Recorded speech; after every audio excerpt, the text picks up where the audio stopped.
प्रिय मित्रों, नमस्कार।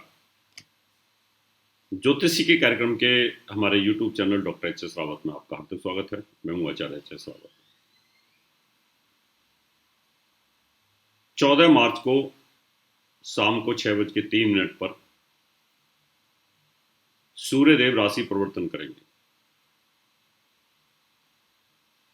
आसमान से गिरा, खजूर पे अटका, सूर्य के साथ वो कहावत चरितार्थ होने वाली है। पहले कुंभ राशि में था, शत्रु राशि में था, अच्छा फल नहीं दिया।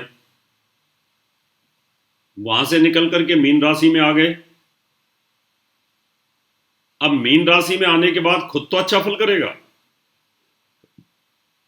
लेकिन देश और पृथ्वी लोक की स्थिति में गिरावट डाल देगा, क्योंकि मीन राशि पर अगर चलेगा तो शुभता को खत्म करेगा।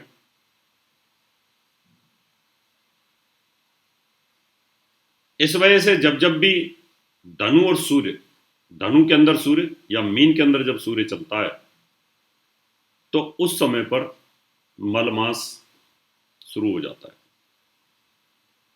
खर मास शुरू हो जाता है। एक तरह से ये कह सकते हैं कि अशुभ मास की शुरुआत हो जाती है। पहले इसके वैज्ञानिक आधार को समझने की जरूरत है। लोग बोल देते हैं कि ज्योतिषी लोग तो कुछ ना कुछ पाखंड करते ही रहते हैं, किसी न किसी महीने को तो अशुभ बताएंगे, किसी को शुभ बता देंगे। इन ज्योतिषियों की कहानी समझ में नहीं आती। आज मैं समझाऊंगा आपको इस कहानी को। इसके टीवी चैनल्स पर बार बार हमारे एपिसोड आ चुके हैं, डिबेट्स आ चुकी हैं, वैज्ञानिकों के साथ डिबेट आ चुकी है। बहुत सारे लोग, मैं ज्योतिष सम्मेलनों में जाता हूं। अभी भारत गौरव अवार्ड मिला है मुझे। आप सबके प्यार के लिए बहुत बहुत शुक्रिया। बाबा महाकाल उज्जैन की नगरी में मिला है। वहां पर एक मंत्री साहब आए थे, एक विधायक भी आए थे। उन्होंने कहा जी, कोरोना की बीमारी किसी ने प्रेडिक्ट नहीं की। मैंने कहा, तुम्हें गली मोहल्ले में घूमने से फुर्सत नहीं, भाषण देने से फुर्सत नहीं, तो तुम ज्योतिषियों को सुनोगे कहां से? मैं तुमने किसी ज्योतिषी को सुना? कभी टीवी पर हमारी डिबेट सुनी? हमने अपनी डिबेट में वैज्ञानिकों के सामने 2019 में भविष्यवाणी की थी कि ऐसा ग्रहण आ रहा है कि 6 राशियों के ऊपर ग्रहण है, शनि गुरु की युति पर है, ये ग्रहण तबाही करेगा। और हमने ये कहा था ये ग्रहण 96% है। रिकॉर्डिंग है इंडिया टीवी पर, एबीपी पर रिकॉर्डिंग है, बड़े बड़े चैनलों पर रिकॉर्डिंग पड़ी हुई है। अब आजकल तो डिजिटल जमाना है, तो झूठ तो आप बोल नहीं सकते कि जी अखबार ढूंढते रहो। अभी तो आप टाइप मारोगे गूगल के ऊपर कि ग्रहण 2019 डेविड डॉक्टर एच.एस. रावत विसाइंटिस्ट, तो तुरंत सारा रिकॉर्ड आ जाएगा। तो उस समय जब हमने ये कहा था तो वैज्ञानिक हैरान थे कि ये कैसे हो सकता है।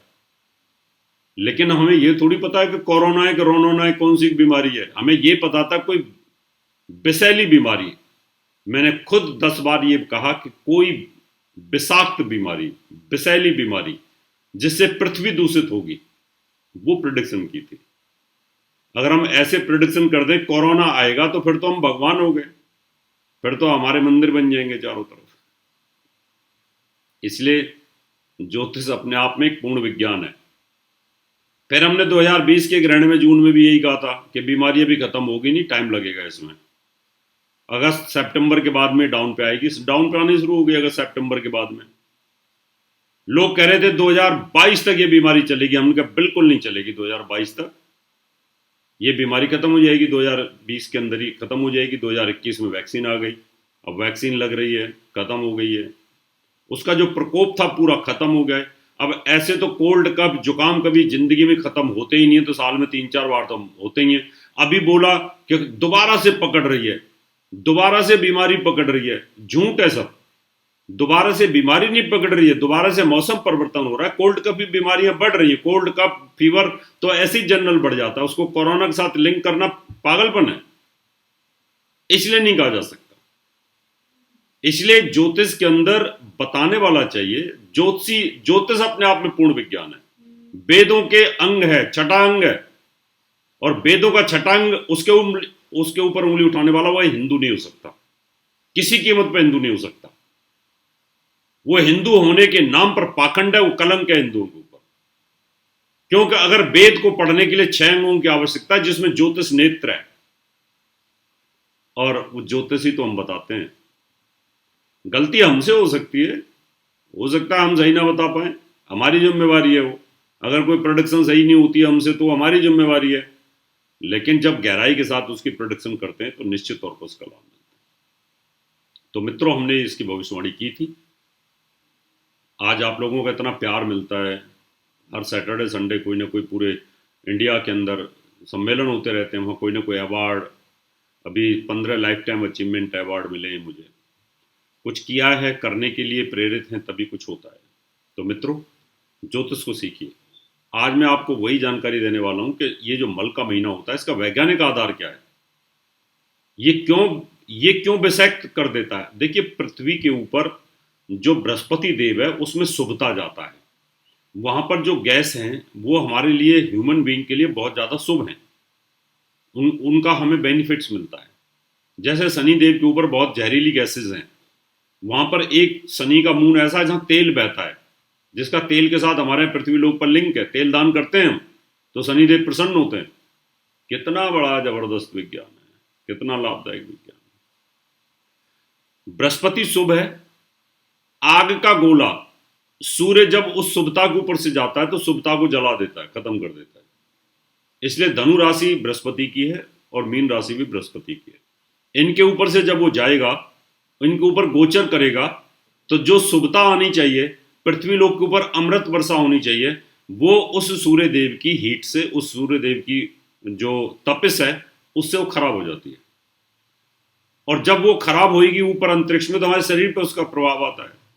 और जब शरीर पर प्रभाव आता है तो ज्ञान का कारक है, धन का कारक है, वो भाग्य और धर्म का कारक है। तो धार्मिक कार्य तो ऐसे ही खत्म हो जाते हैं, धन की आमदनी कम हो जाती है, संतान सुख में इफेक्ट आता है। मल के महीने में, खर मास के अंदर ये जो बच्चे पैदा होते हैं उन पर प्रॉब्लम्स आती है, क्योंकि वहां पर धनु का या मीन का जब सूर्य होता है तो तकलीफ देता है। इसलिए हमारे ऋषि बड़े विद्वान थे, वो बहुत बड़े योगी थे, उन्होंने इन सब चीज़ों की जानकारी हमें दी। मेरा फर्ज वही रहता है, मैं आपको इन सब चीज़ों की जानकारी दूं और आपको बताऊं। चलिए मैं बताता हूं कि 4 राशि कौन सी हैं जिनको सावधान रहने की जरूरत होगी। अब ये तो सच है कि केंद्र में अगर कोई भी ग्रह आता है या त्रिकोण में कोई ग्रह आता है तो वो बुरा फल नहीं देता, वो अच्छा फल देने की पूरी कोशिश करता है। तो आज हम आपको उन 4 राशियों की जानकारी देते हैं जहां पर ये नेगेटिव कहीं होने का योग बनेगा। बात करते हैं मेष राशि की। मेष राशि में सूर्य संतान भाव का स्वामी होकर के अपनी राशि से 12वें भाव में बैठा हुआ है, मीन राशि के अंदर बैठा है। तो मेष राशि वालों को थोड़ा सावधान रहना पड़ेगा इस महीने में। संतान कष्ट के लिए गर्भवती महिलाओं को सावधान रहना पड़ेगा, गर्भ नष्ट हो सकता है, तकलीफ हो सकती है, पैरों में तकलीफ हो सकती है। तो आपके लिए बहुत ज़्यादा ये सूटेबल नहीं है, तो यहाँ थोड़ा सा आपको बचाव करने की जरूरत है। अगर मैं अच्छा बताता हूँ, धन की बारिश भी कराता हूँ, तो तकलीफ जो अगर हो रही है तो उसको भी बताने का मेरा फर्ज बनता है कि आप कम से कम सावधान रहें। सिंह राशि स्वयं या सिंह लगने वाले स्वयं के लिए भी अष्टम भाव में बृहस्पति रहेगा।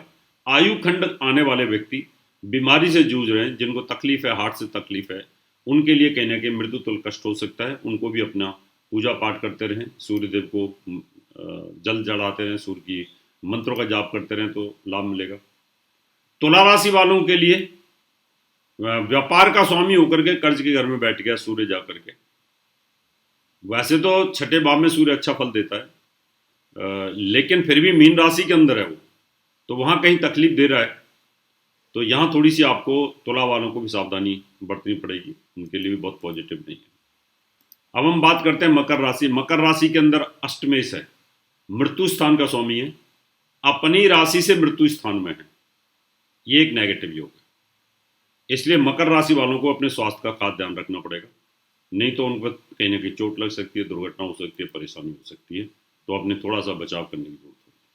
ये हैं 4 राशि। आगे और डिटेल जानकारी दूंगा आपको, इन महीनों का क्या रहस्य है। आगे अभी शिवरात्रि की भी जानकारी आपको देंगे। होलाष्टकों के अंदर होलाष्टक आने वाली है, इनमें अगर किसी ने किया कराया है, आपके ऊपर क्रियाएं की, तांत्रिक क्रियाएं की, उनको नष्ट करने के लिए होलाष्टक के टाइम पर जो यज्ञ होते हैं उनके लिए भी आप संपर्क कर सकते हैं। होलाष्टक में जो पूजा होती है वो सारे कष्टों को दूर कर देती है, उनको जला देती है, उनकी होली कर देती है। तो उसके लिए आप मुझे संपर्क कर सकते हैं। अब समय आपसे हाथ लेने का, अगले एपिसोड में आपसे फिर मुलाकात करूंगा। तब तक के लिए नमस्कार। और पूजा पाठ के लिए, कुंडली दिखाने के लिए, वास्तु विजिट के लिए आप मुझे संपर्क कर सकते हैं। उसके लिए मैं आपको अपना नंबर देता हूँ। info@astrohubble.com, website www.drhsrawat। दर्शकों, अगर आप अपनी कुंडली दिखाना चाहते हैं, घर का नक्शा बनवाना या वास्तु विजिट पूजा पाठ करवाना चाहते हैं तो आप हमें निम्न पते पर संपर्क कर सकते हैं। हमारा दिल्ली का पता है महर्षि पराशर ज्योतिष विद्यालय, C9 महिंद्रा पार्क, पंखा road, near Janakpuri C1 bus stand, new Delhi 59। Phone number 01125638157, 25638168। Mobile number 9811144156, 9212286090। Email info@astrohubble.com, website www.drhsrawat।